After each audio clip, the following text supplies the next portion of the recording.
আজ 21শে জুন রবিবার জানিয়ে দেব আজকের বাছাই করা 40টি তাজা সংবাদ। খবরের শুরুতেই হেডলাইন্স। ডিনারে ডাল রুটি, জেলের প্রথম রাত মাটিতে শুয়ে কাটল প্রাক্তন উত্তরবঙ্গ উন্নয়ন মন্ত্রী উদয়ন গুহর।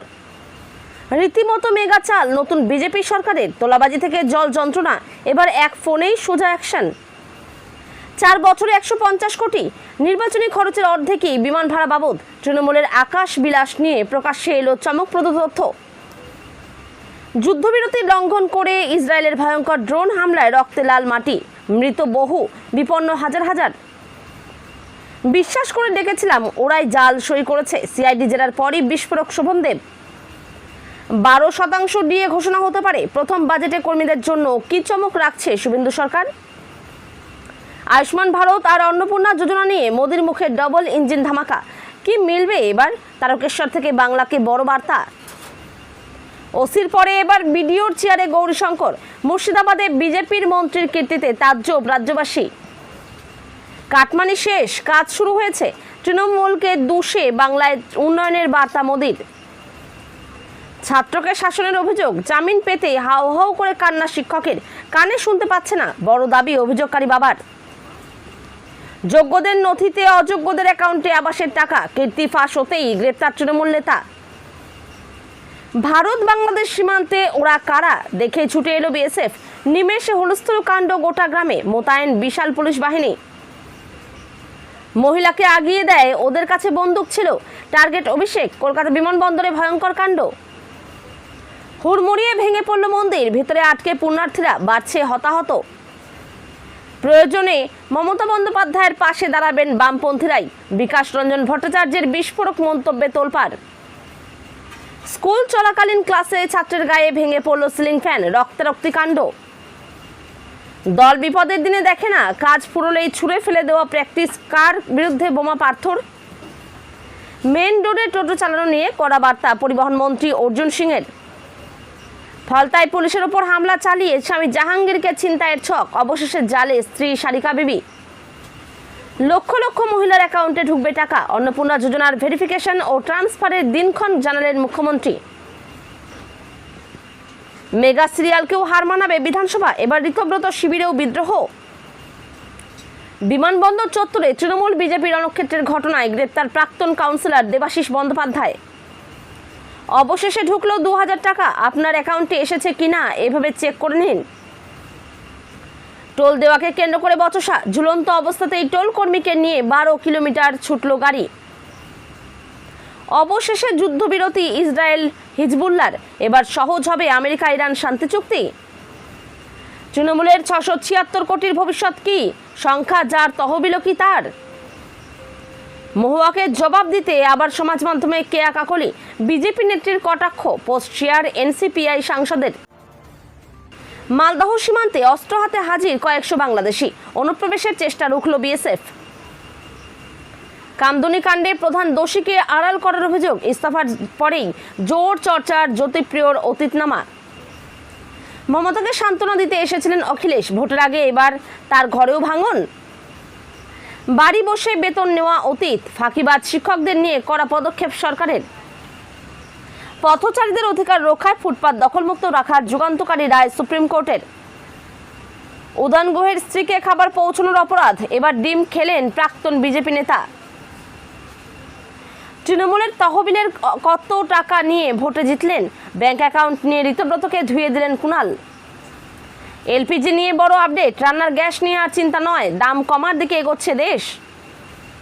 কবে ট্রান্সফার হবে অন্নপূর্ণা ভান্ডারের টাকা, নবান্নের জরুরি ঘোষণা মুখ্যমন্ত্রীর। থাকতে চাইছে না কেউ, দলের শৃঙ্খলা রক্ষায় অরূপ, ফিরাদের জায়গায় এবার কাদের দায়িত্ব দিলেন মমতা। মেইন রোডে আর চলবে না টোটো, কড়া বার্তা পরিবহন মন্ত্রীর, আসছে নতুন নিয়ম। ভিটে ছাড়া তৃণমূল, ভবনের হোর্ডিং ও সরালেন বাড়ির মালিক, শুরু রাজনৈতিক জল্পনা। শ্রীরামচন্দ্রের অবমাননার প্রতিবাদে উত্তাল ঢাকা, মশাল মিছিল থেকে উঠল জয় শ্রীরাম স্লোগান, সরকারকে 72 ঘন্টার আলটিমেটাম। এতক্ষণ শুনছিলেন সংবাদ শিরোনাম, এবার শুনবেন বিস্তারিত খবর। হাতে নেই শীততাপ নিয়ন্ত্রিত ঘরের চাবি, নেই নরম বিছানা, ক্ষমতার অলিন্দ থেকে সোজা শ্রীঘরের 4 দেওয়াল। দিনহাটার একচ্ছত্র দাপুরের নেতা তথা প্রাক্তন উত্তরবঙ্গ উন্নয়ন মন্ত্রী উদয়ন গুহর পুলিশ হেফাজতের প্রথম রাতটা কাটল অত্যন্ত কষ্টে। আদালতের নির্দেশে লকআপে ঠাঁই হওয়া প্রাক্তন মন্ত্রীর প্রথম রাতের আহারে ছিল নিতান্তই সাদামাটা ডাল আর রুটি। পুলিশ সূত্রের খবর, লকআপের ভেতরে মেঝেতে শুয়ে বসেই প্রথম রাতটা কাটাতে হয়েছে তাকে। প্রাক্তন মন্ত্রীর তরফ থেকে খাস কোনো আবদার বা অতিরিক্ত সুবিধা চাওয়ার বিষয় না থাকলেও লকআপের গুমট বন্ধ বাতাসে প্রথম রাতেই এক প্রকার নাভিশ্বাস উঠে গিয়েছে তার। চেনা জৌলুস সারিয়ে অস্বস্তিতে ছটফট করতে করতেই রাত কেটেছে। তাই ভোর হতে না হতেই বন্দি দশার ছটফটানিতে লকআপের ভেতরেই অবিরাম পায়চারি করতে শুরু করে দিয়েছিলেন তিনি। রাজ্যের সাধারণ মানুষের অভাব, অভিযোগ ও সমস্যার দ্রুত সমাধানে এক বড়সড় পদক্ষেপ করল নবগঠিত বিজেপি সরকার। এবার থেকে বাড়ির সামনে জল জমার সমস্যা থেকে শুরু করে প্রশাসনের যে কোনো স্তরের দুর্নীতির অভিযোগ সরাসরি সরকারের কাছে পৌঁছে দিতে পারবেন সাধারণ নাগরিকরা। এই উদ্দেশ্যে একটি ডেডিকেটেড কল সেন্টার ও হেল্পলাইন নাম্বার চালু করা হলো সরকারের তরফ থেকে। এই বিষয়ে নম্বরের কথা সবিস্তারে ঘোষণা করেন রাজ্যের মন্ত্রী অগ্নিমিত্রা পাল। মন্ত্রী অগ্নিমিত্রা পাল রাজ্যবাসীর উদ্দেশ্যে বিশেষ হেল্পলাইন নাম্বারটি প্রকাশ্যে এনে জানান, পশ্চিমবঙ্গের যে কোনো প্রান্তের মানুষ যে কোনো ধরনের সমস্যা বা সরকারকে কোনো গঠনমূলক পরামর্শ দিতে চাইলে সরাসরি এই নম্বরে ফোন করতে পারেন। দল সূত্রে খবর, এই বিমান এবং হেলিকপ্টার ভাড়ার বেশিটাই খরচ হয়েছে দলের সর্বভারতীয় সাধারণ সম্পাদক অভিষেক বন্দ্যোপাধ্যায়ের জন্য। কারণ নির্বাচনের সময় যারা বাকি সময় মমতা বন্দ্যোপাধ্যায় রাজ্য সরকারের ভাড়া করা বিমান এবং হেলিকপ্টার চড়েছেন, যার খরচ দলের নয়। 4 বছরে বিমান এবং হেলিকপ্টার ভাড়াতেই তৃণমূল কংগ্রেস খরচ করেছে প্রায় 150 কোটি টাকা। নির্বাচন কমিশনকে জমা দেওয়া দলের গত 4 বছরের অডিট রিপোর্টে এমনটাই উল্লেখ করা হয়েছে। দল সূত্রের খবর, এই বিমান এবং হেলিকপ্টার ভাড়ার বেশিটাই খরচ হয়েছে দলের সর্বভারতীয় সাধারণ সম্পাদক অভিষেক বন্দ্যোপাধ্যায়ের জন্য। কারণ নির্বাচনের সময় ছাড়া বাকি সময় মমতা বন্দ্যোপাধ্যায় রাজ্য সরকারের ভাড়া করা বিমান এবং হেলিকপ্টার চড়েছেন, যার খরচ দলের নয়। এটি আঞ্চলিক দল হিসেবে তৃণমূলের এই খরচ সমপর্যায়ের দলগুলির থেকে অনেকটাই বেশি। আমেরিকা ও কাতারের মধ্যস্থতার ইসরায়েল এবং লেবাননের ভয়ঙ্কর সশস্ত্র গোষ্ঠী হিজবুল্লাহ একটির মধ্যে একটি নতুন যুদ্ধবিরতি চুক্তি স্বাক্ষরিত হয়েছে। আর এর মাত্র কয়েক ঘন্টা পরেই তা লঙ্ঘন করে দক্ষিণ লেবাননে ভয়াবহ বিমান ও ড্রোন হামলা চালিয়েছে ইসরায়েলি বাহিনী। শনিবার 20 জুন 2026 সালের সকালের এই ধারাবাহিক হামলায় অন্তত 5 জন নিহত হয়েছে বলে লেবাননের রাষ্ট্রীয় সংবাদ সংস্থা ন্যাশনাল নিউজ এজেন্সি জানিয়েছে। আন্তর্জাতিক সংবাদ মাধ্যম সূত্রে জানানো হয়েছে, নতুন করে শান্তি প্রতিষ্ঠার লক্ষ্যে আমেরিকার উদ্যোগে ওয়াশিংটন ও তেহরানের মধ্যে সুইজারল্যান্ডে একটি গুরুত্বপূর্ণ বৈঠক আয়োজনের কথা ছিল। তবে যুদ্ধবিরতি চুক্তি কার্যকরের পরপরই এই হামলার ঘটনা নতুন করে মধ্যপ্রাচ্যে উত্তেজনা বাড়িয়ে দিয়েছে এবং কূটনৈতিক প্রচেষ্টা মাঠে মারা যেতে পারে। সই জালকাণ্ডে এবার শোভনদেব চট্টোপাধ্যায়ের বাড়িতে সিআইডি। শোভনদেব চট্টোপাধ্যায়ের ভবানীপুরের বাড়িতে কেন্দ্রীয় তদন্তকারী সংস্থা সিআইডির 6 জনের টিম আসে তৃণমূল নেতার বাড়িতে। প্রায় আধ ঘন্টারও বেশি সময় ধরে তারা ছিলেন প্রাক্তন বিধায়কের বাড়িতে। অভিযোগ ছিল যে তৃণমূল বিধায়কদের সই জাল করা হয়। সেখানে বিরোধী দলনেতা হিসেবে প্রস্তাব করা হয়েছিল শোভনদেব চট্টোপাধ্যায়ের নাম। তৃণমূলের বিক্ষুব্ধ বিধায়করাই এই নিয়ে অভিযোগ জানায়। সেখান থেকে এই মামলার সূত্রপাত। তৃণমূল বিধায়কদের সই করার দিন ঠিক কী হয়েছিল তা জানতেই শোভনদেবকে জিজ্ঞাসাবাদ। শোভনদেব চট্টোপাধ্যায় বলেন, আমি 200% সহযোগিতা করেছি, আগামী দিনেও করব। আমি সহযোগিতা করছি কিনা তা ওরাই বলবেন। তিনি আরও বলেন, যারা কমপ্লেন করতে গিয়েছেন স্পিকারের কাছে তারাই এগুলো করে দিয়ে গেছেন। আমরা সবাইকে বিশ্বাস করে ডেকেছিলাম, তারা সই করেই সোজাসুজি স্পিকারের কাছে চলে গিয়েছেন। সোমবার বিধানসভায় নতুন সরকারের প্রথম পূর্ণাঙ্গ বাজেট পেশ হতে চলেছে। আর বাজেটের আগে সরকারি কর্মচারীদের মধ্যে সবচেয়ে বেশি আলোচনা হচ্ছে ডিএ বা মহার্ঘ ভাতা নিয়ে। অনেকেই জানতে চাইছেন এবার বকেয়া ডিএ মেটানোর বিষয়ে সরকার কী ঘোষণা করে। ডিএ নিয়ে বাড়ছে জল্পনা। নবান্ন থেকে শুরু করে জেলার বিভিন্ন সরকারি অফিসে এখন ডিএ নিয়েই আলোচনা। সূত্রের খবর, রাজ্যের আর্থিক পরিস্থিতি বিবেচনা করলে একসঙ্গে 42% বকেয়া ডিএ মিটিয়ে দেওয়া সরকারের পক্ষে সম্ভব নয়। তাই বাজেটে প্রথম ধাপে 10 থেকে 12% ডিএ বাড়ানোর ঘোষণা হতে পারে বলে মনে করা হচ্ছে। সরকারি কর্মীদের একাংশের আশা, বাকি ডিএ ধাপে ধাপে মিটিয়ে দেওয়ার রোডম্যাপও জানানো হতে পারে। অনেকের ধারণা 3 দফায় পুরো বকেয়া মিটিয়ে দেওয়ার পরিকল্পনা নিতে পারে সরকার। বিজেপির প্রচারে বারবার উঠে এসেছে ডাবল ইঞ্জিন সরকারের সুবিধার কথা। বাংলায় পালাবদল হয়েছে, ক্ষমতায় বিজেপি। এরপরে কেন্দ্রীয় একের পর এক সামাজিক প্রকল্প পশ্চিমবঙ্গে বাস্তবায়িত হচ্ছে। অন্নপূর্ণা যোজনার টাকা ইতিমধ্যেই মহিলাদের অ্যাকাউন্টে ঢুকতে শুরু করেছে, মিলছে আয়ুষ্মান ভারত প্রকল্পের সুবিধাও। এসবকেই ডবল ইঞ্জিন সরকারের ধামাকা বলে তুলে ধরেছেন প্রধানমন্ত্রী নরেন্দ্র মোদী। এখনও একাধিক কেন্দ্রীয় সামাজিক প্রকল্পের সুবিধা পাওয়া বাকি রয়েছে বঙ্গবাসীর। সেসবের সুবিধাও এ রাজ্যের মানুষ ক্রমশ পাবেন বলে জানিয়েছেন মোদী। বাংলায় এই প্রথম ধুমধাম করে পালিত হলো পশ্চিমবঙ্গ দিবস। আর এই ঐতিহাসিক মুহূর্তের সাক্ষী থাকতে শনিবার রাজ্যে আসেন খোদ প্রধানমন্ত্রী নরেন্দ্র মোদী। হুগলির তারকেশ্বরের সভামঞ্চে এদিন একেবারে অন্যরকম আবেগ আর উদ্দীপনার ছবি ধরা পড়ে। শনিবার দুপুরে দমদম বিমানবন্দরে নেমে কপ্টারে বিকেল 4টের কিছু পরে তারকেশ্বরের সভাস্থলে পৌঁছে যান প্রধানমন্ত্রী। ওসির পরে বেরিওর চেয়ারে বসে পড়লেন রাজ্যের মন্ত্রী ও মুর্শিদাবাদের বিধায়ক গৌরীশঙ্কর ঘোষ। সাগরপাড়া থানায় ওসি রাকেশ বিশ্বাসের চেয়ারে বসার ছবি শুক্রবারই ভাইরাল হয়। যাচাই করেনি বিশ্ব বাংলা সংবাদ। এর পরের দিনও আরও একটি ছবি ভাইরাল। সেখানে মুর্শিদাবাদের ভগবানগোলা 1-এর বিডিও অরুণালোক ঘোষের চেয়ারে বসে আছেন গৌরীশঙ্কর। এই নিয়ে ফের বিতর্ক ছড়িয়ে পড়েছে।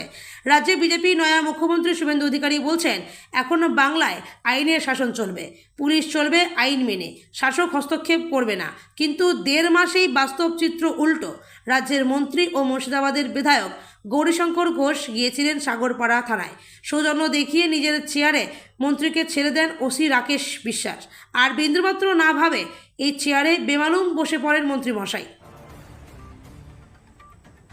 পশ্চিমবঙ্গ দিবসে তারকেশ্বরের মঞ্চ থেকে বাংলার উন্নয়নের বার্তা দিলেন প্রধানমন্ত্রী নরেন্দ্র মোদী। তৃণমূল কংগ্রেস জমানায় বাংলায় কাটমানি চলত, বাংলায় উন্নয়ন থমকে ছিল।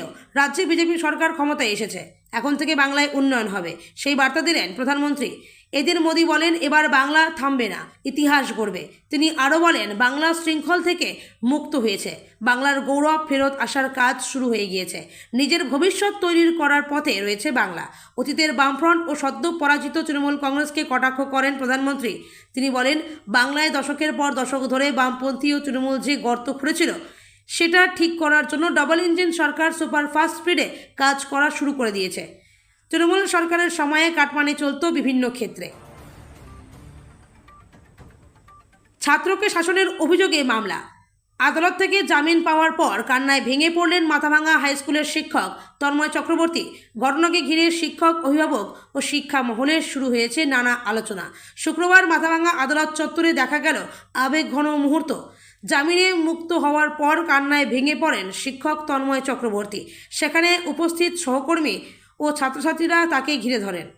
পরে মালা পরিয়ে শোভাযাত্রা করে তাকে স্কুলে নিয়ে যাওয়া হয়। অভিযোগ, সপ্তাহখানেক আগে নির্ধারিত সময়ের পরে স্কুলে আসা 6ষ্ঠ শ্রেণীর এক ছাত্রকে শাসনের নামে ক্লাসের বাইরে কান ধরে দাঁড় করিয়ে রাখা হয় এবং মারধর করা হয়। এরপর ছাত্রের পরিবারের পক্ষ থেকে থানায় লিখিত অভিযোগ দায়ের করা হয়।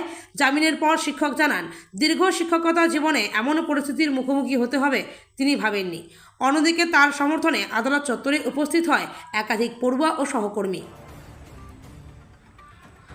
একজনের নথি নিয়ে অন্যজনের অ্যাকাউন্টে আবাস যোজনার বাড়ির টাকা পাইয়ে দেওয়ার অভিযোগ। পুলিশের জালে অভিযুক্ত বাগদার বয়রা গ্রাম পঞ্চায়েত প্রাক্তন প্রধান তথা বর্তমান উপপ্রধান অসিত মণ্ডল।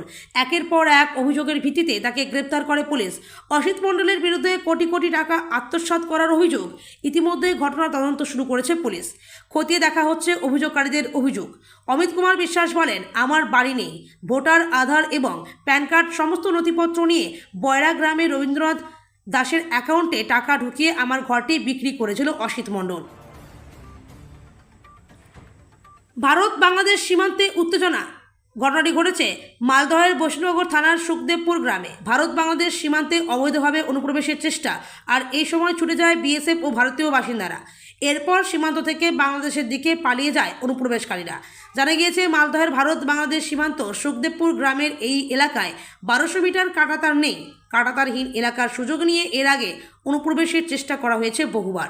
2025 সালের জানুয়ারি মাসে কাঁটাতার লাগাতে গেলে বিএসএফের সঙ্গে বর্ডার গার্ড বাংলাদেশের বিবাদ লাগে, আর এই বিবাদের মধ্যে জড়িয়ে পড়ে ভারতীয় ও বাংলাদেশের সীমান্ত এলাকার মানুষ।